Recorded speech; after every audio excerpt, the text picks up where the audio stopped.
The underground passageway led deep into the darkness. It had begun near a collection of small rooms, almost like dormitories, and then stretched out for over 50 feet into the earth. At the opposite end, a labyrinth awaited those who were brave enough to enter it. And beyond that, the cauldron.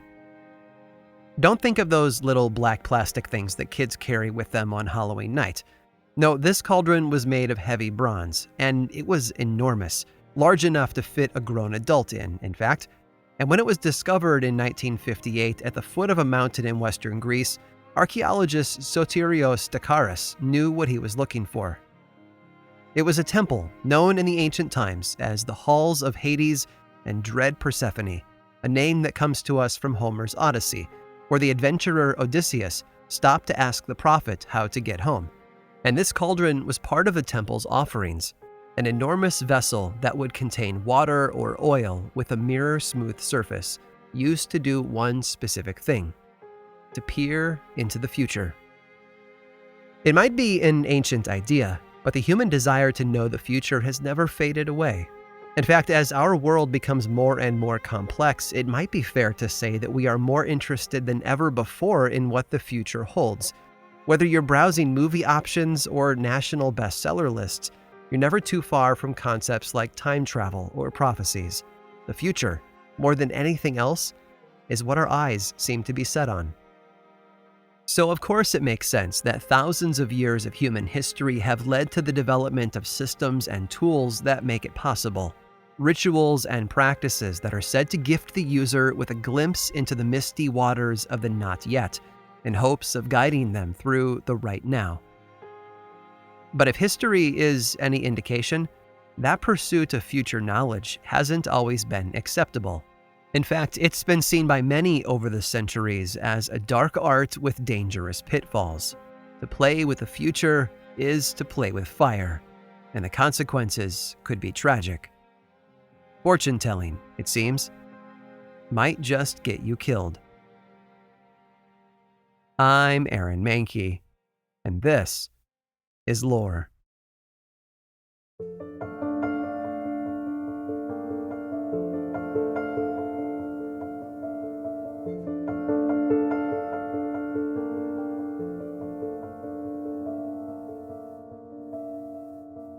He never knew his father.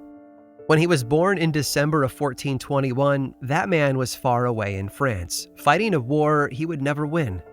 The child's father, King Henry V, was one of England's most celebrated warrior kings, and this new birth was a sign of hope for him. The child, a boy, was his first and only male heir. 9 months later, Henry V was still in France and had yet to return home to see his newborn son. Henry's young wife, 20-year-old Catherine, was doing her best, but she was more than just the queen. She was also the daughter of the King of France, Charles VI, so she wasn't trusted by anyone else in the court around her. Then, on the last day of August in 1422, King Henry died before ever returning home, and in that moment, that little infant became the youngest king in England's history, King Henry VI. Not only that, but 2 months later, when Catherine's father died, he also became the King of France. Added up, it was a lot of power to rest on the tiny shoulders of a boy who hadn't even yet begun to walk. So, as you might imagine, the events that followed were all mirrors of the worst parts of human nature. Relatives vied for position, and various figures tried to take control of a kingdom that seemed up for grabs. But rather than do that by going to war with each other, and thereby tearing the country to pieces, they did it by wrestling for control of the baby king. The trouble was, his dead father had already settled that through his will. At the center of the family drama were the boy's two uncles. John, the older of the two, and next in line for the throne after him, was the Duke of Bedford, while Humphrey was the Duke of Gloucester. These were two powerful men who, until just days earlier, had been brothers to the king.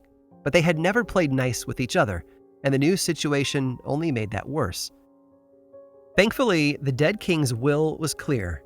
John became the senior regent and effectively took control of the kingdom while the boy king grew up. But as the head of the kingdom, he was expected to travel to France and pick up where his brother Henry had left off, leaving Humphrey to care for the boy. And that's how things went for a very long time. The nobles all swore loyalty to the young King Henry VI, and his uncle Humphrey provided him with everything a child needed to stay healthy and learn what it meant to be a king. And Humphrey was good at that. He was probably one of the most education-friendly nobles in all of England, so young Henry stood a good chance. But as he grew up, it became clear that he was different from his warrior father. The younger Henry was shy, timid, and disinterested in war.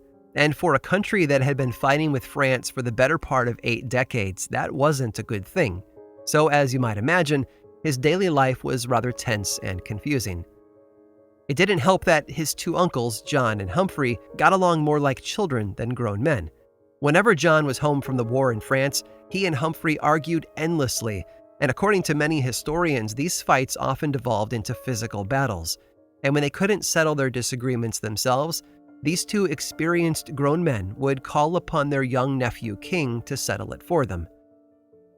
By painting this immense portrait of chaos and personal vendettas, my point is simply this. It was very easy for young, sheltered King Henry VI to feel out of his depth, surrounded by selfish advisors, bickering uncles, and a royal court full of arcane traditions and rules. It's honestly a miracle that he didn't just drop a rope out of one of the palace windows and try to run away. Instead, he recognized that he had a responsibility to at least try, so he went looking for help in a field that, today, might seem a bit more unusual. A realm that claimed to offer answers when all he had were questions.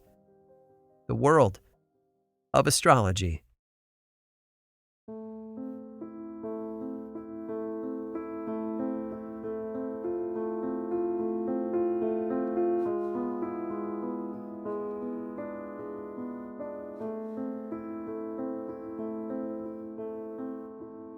Astrology wasn't new, of course. Even back in the 1430s, it was already an ancient practice.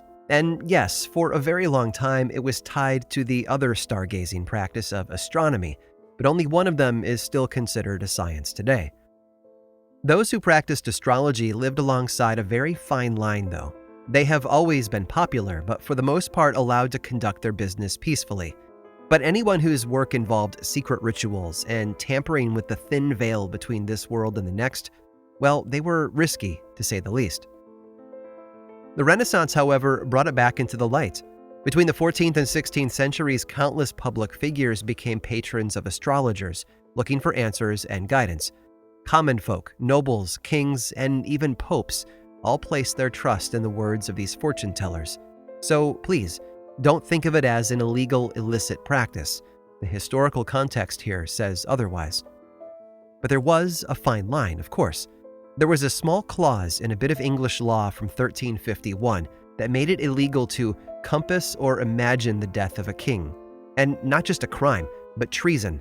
Essentially, astrology was totally fine, so long as the practitioner did not offer specific details about the death of a king.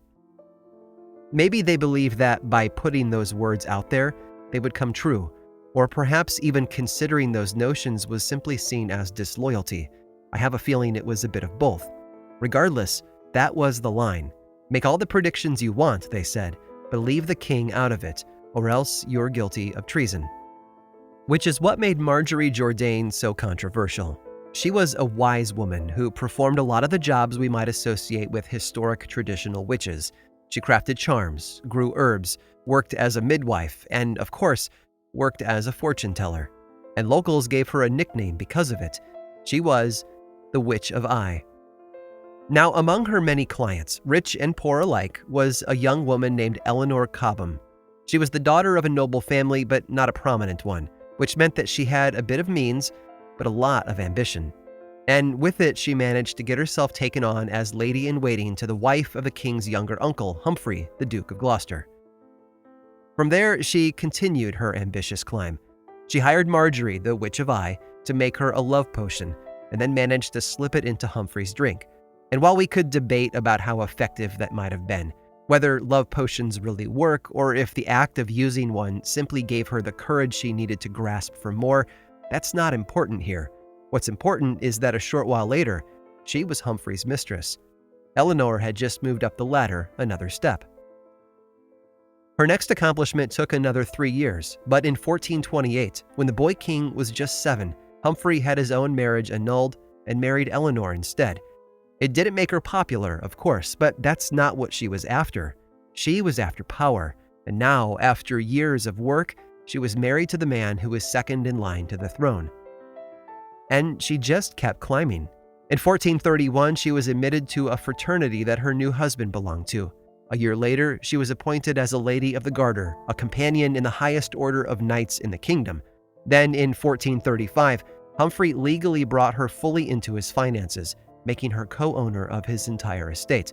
And finally, in 1436, she was officially granted the title of Duchess of Gloucester. And that's a lot to take in, I know, so take a breath and think of it all this way. Things were looking up for Eleanor. From the daughter of a small-time noble, she had clawed her way to the top. Motives aside, you have to admire her tenacity and vision. But she wasn't quite finished just yet. Because in 1435, something else happened. Humphrey's older brother John died, making him next in line to the throne, should anything tragic happen to the young king, which prompted Eleanor to make her next move, providing her husband with an heir of his own. And for that, she once again needed Marjorie Jourdain's help in the form of more charms and potions. But Eleanor was doing the math. There was a good chance that this king could even get married and have his own heir before she managed to bear Humphrey a son. It was all starting to look hopeless for her, which is probably why she reached out to a group of her advisors for help in navigating her future. One of them, naturally, was Marjorie, her beloved Witch of Eye. But there were 2 others, both men. Thomas Southwell was the canon of St. Stephen's Chapel, right there inside the Old Palace of Westminster. The other was Roger Bolingbroke, who served as Eleanor's personal clerk. Both of these men, though, were known for something else, something darker. They were infamous as astrologers and necromancers. And that's when she slipped up. Because while potions and charms were fine and ambition was the currency of the royal court, she crossed a line by asking these astrologers a very dangerous question. A question that would change her life forever. How long, she asked, will the king live?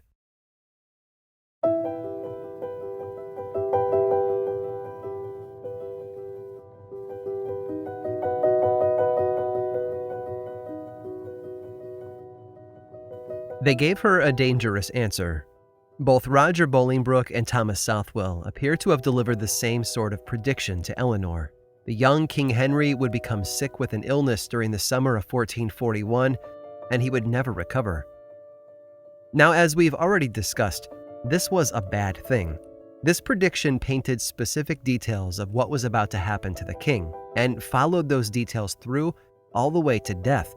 If someone were to look up the meaning of the phrase, compassing and imagining the death of a king, woodcuts of Southwell and Bolingbroke would serve as adequate definitions. And naturally, word about these predictions spread. They rumbled through the royal court like a low-level earthquake and eventually reached King Henry's own ears. And his response was surprising. Rather than dismiss the rumors, he simply hired astrologers of his own, asking them to see if they could provide an alternative prediction. It was clear that he was shaken by the news of his eventual death and was looking for a bit of hope. As you might imagine, those new astrologers provided all the hope he needed, telling the young king that everything would be all right. Emboldened by the news, he had the rumors chased to their source, and soon Bolingbroke and Southwell were in custody, where they were interrogated. Both of the men fessed up to the predictions, which brought official charges crashing down on both of them. Charges that sound like they were created at the intersection of folklore and the monarchy. They were guilty of treasonable necromancy. But Bolingbroke wasn't going down without a fight. He told the king's men that he had only made the prediction because he had been asked a very specific question by Eleanor, the Duchess of Gloucester. At once, the investigation shifted into a higher gear, and the authorities began to cast a net to track her down. But Eleanor wasn't on the run. As far as I can tell, she wasn't even aware that Bolingbroke and Southwell were in custody. No, she was eating one of her lavish dinners, laughing, drinking wine, and enjoying the metaphorical view from her lofty position. But when a servant rushed in and whispered into her ear, all of that came to a stop. Moments later, she was running down the halls of the old palace to take shelter inside the chapel. Her plan was relatively simple: hide out under the church's protection. There, she was only accountable to the church court, not the king, and while death might await her outside those doors, the worst the church could do would be far better than that. What happened next was a series of very complicated events that I will oversimplify for you. While Eleanor was being questioned by a panel of bishops inside the church, Bolingbroke and Southwell were facing the wrath of the king. One of the key pieces of evidence that came to light during this mess was a wax figure of the king that was said to belong to Bolingbroke, and this figure was damning. You see, as an astrologer and necromancer, Bolingbroke would have known of the folk traditions surrounding sympathetic magic, the idea that if two things are similar enough, they will share identical qualities and characteristics.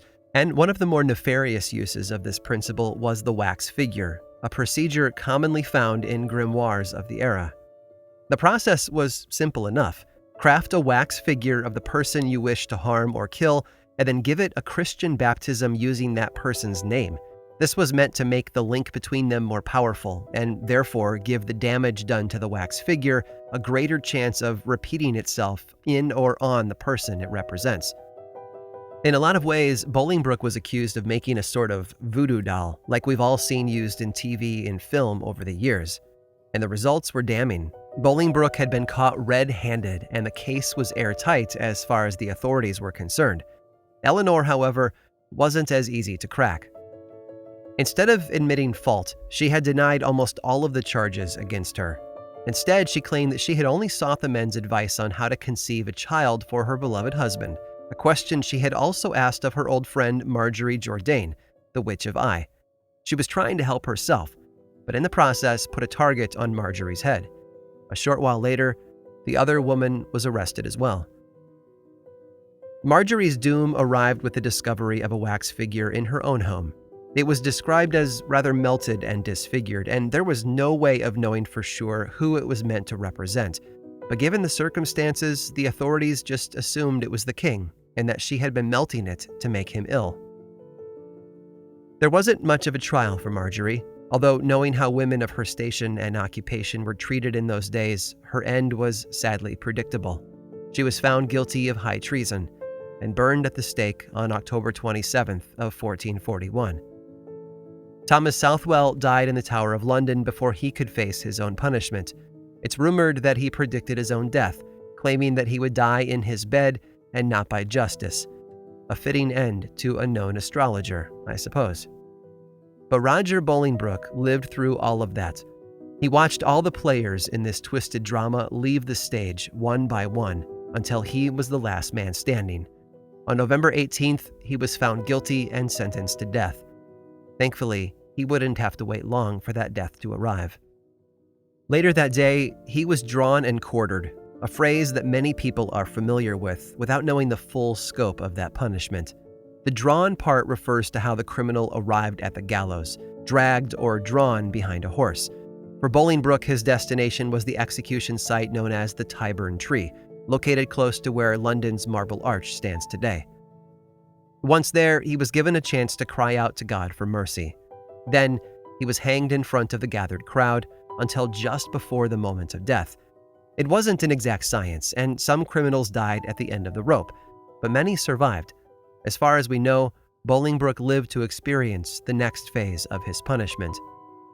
Still breathing, he was then disemboweled, beheaded, and then finally cut into 4 pieces, the quarters part of drawn and quartered, before those pieces were delivered to distant corners of the kingdom and put on display. His head, though, would stay in London, where it would join those of other criminals as decoration on the London Bridge. It was a bloody, tragic end to a man who had done nothing more than answer a simple question. But it was also a first. It was the first time in English history that the full punishment for treason was carried out on a criminal for doing one specific thing: for making a prediction.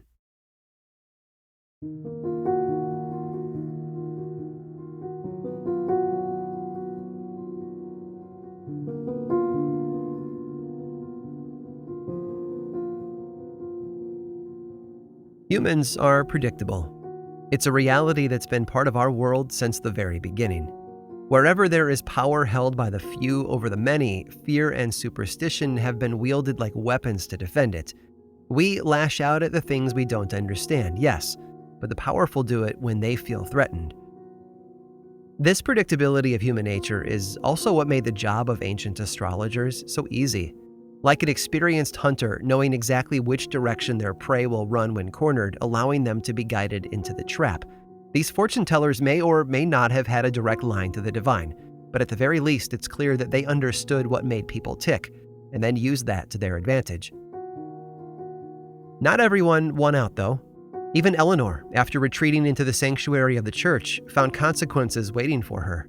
2 weeks before Roger Bolingbroke was brutally executed, she watched as her marriage was annulled by the Archbishop. Because if she had been willing to manipulate Humphrey with potions, who was to say any decision he made after meeting her was voluntary? Because of this, she lost everything: her titles, her wealth, and her lofty position in the royal court.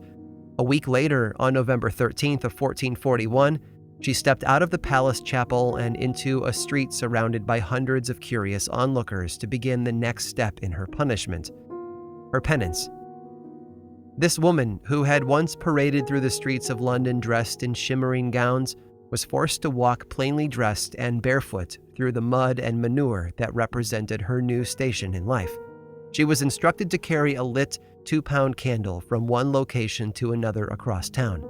Then, after 3 of those trips, she was taken away to Chester Castle, where she would begin the final phase of her sentence: life in prison.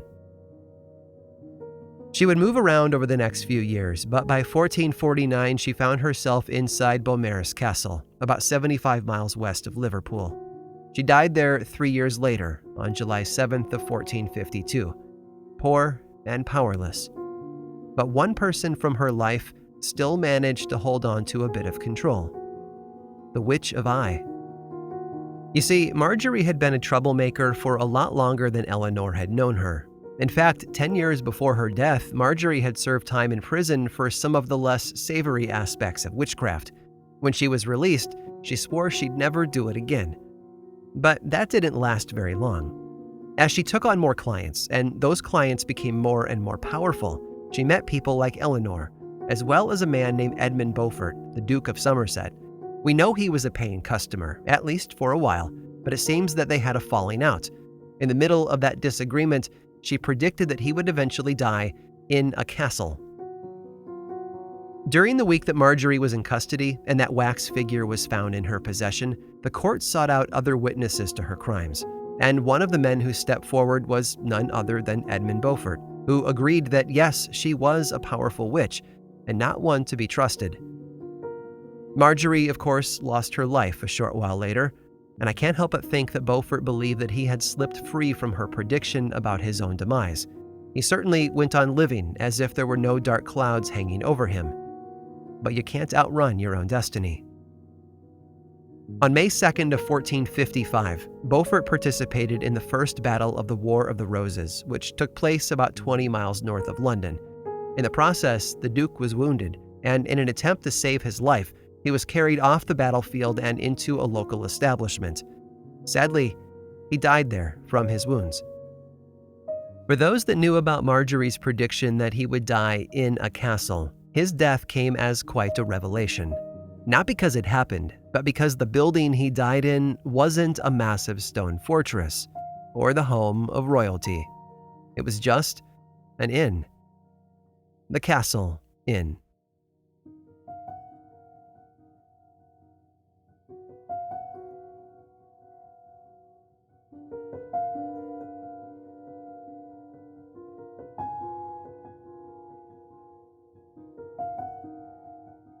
One thing that's clear from today's tour through the early life of King Henry VI is just how steeped he was in superstition and fear of the unknown. But as difficult as it is to believe, the drama of Eleanor, Marjorie, Bolingbroke, and all the others was just one of many connections he had to the world of witchcraft. Stick around after this brief sponsor break, and I'll tell you exactly what I mean.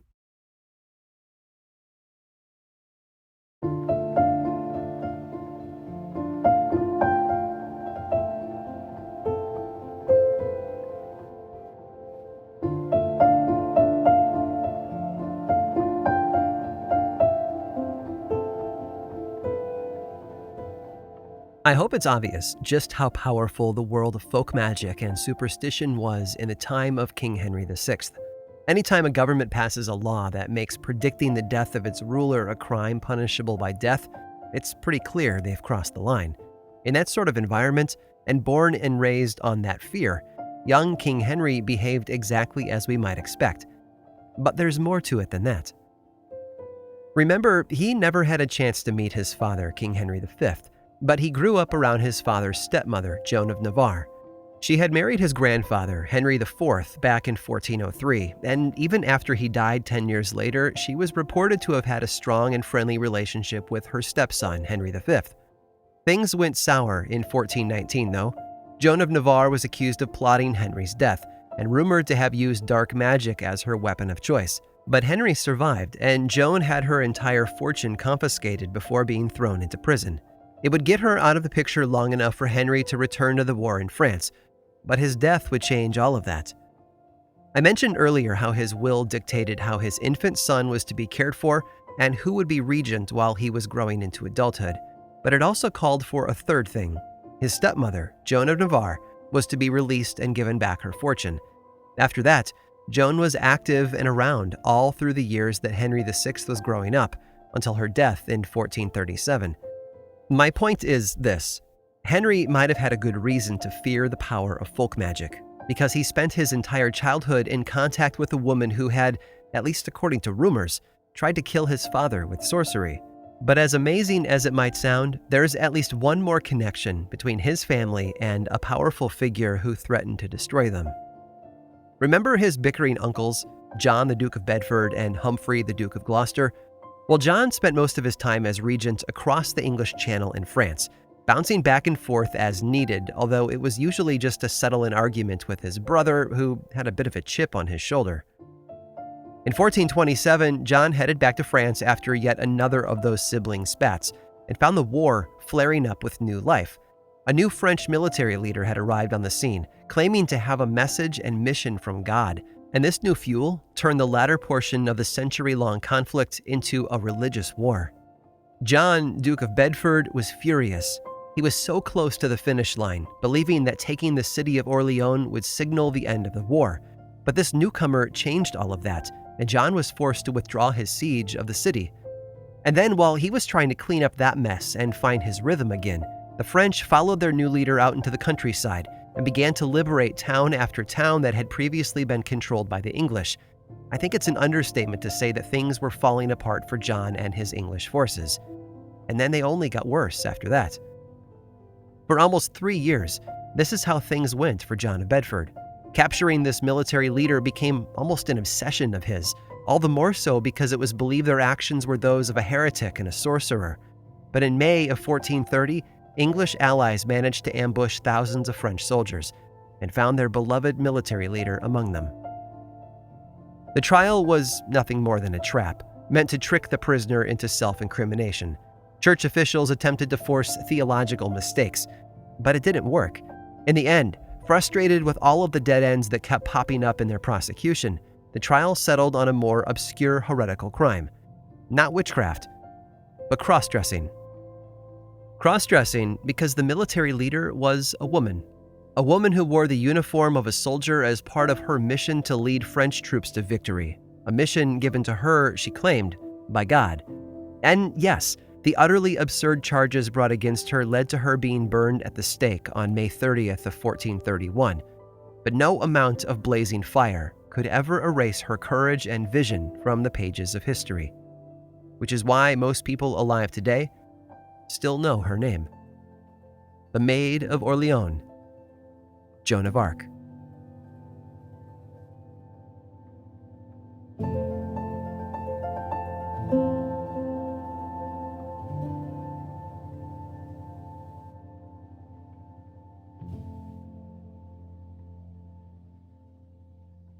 This episode of Lore was written and produced by me, Aaron Mahnke, with research by Michelle Muto and music by Chad Lawson. Lore is much more than just a podcast. There's a book series available in bookstores and online, and 2 seasons of the television show on Amazon Prime Video. Check them both out if you want more lore in your life. I also make 2 other podcasts. Aaron Mahnke's Cabinet of Curiosities, and Unobscured, and I think you'd enjoy both. Each one explores other areas of our dark history, ranging from bite-sized episodes to season-long dives into a single topic. You can learn more about both of those shows and everything else going on over in one central place, grimandmild.com. And you can also follow the show on Twitter, Facebook, and Instagram. Just search for Lore Podcast, all one word, and then click that follow button. And when you do, say hi. I like it when people say hi. And as always, thanks for listening.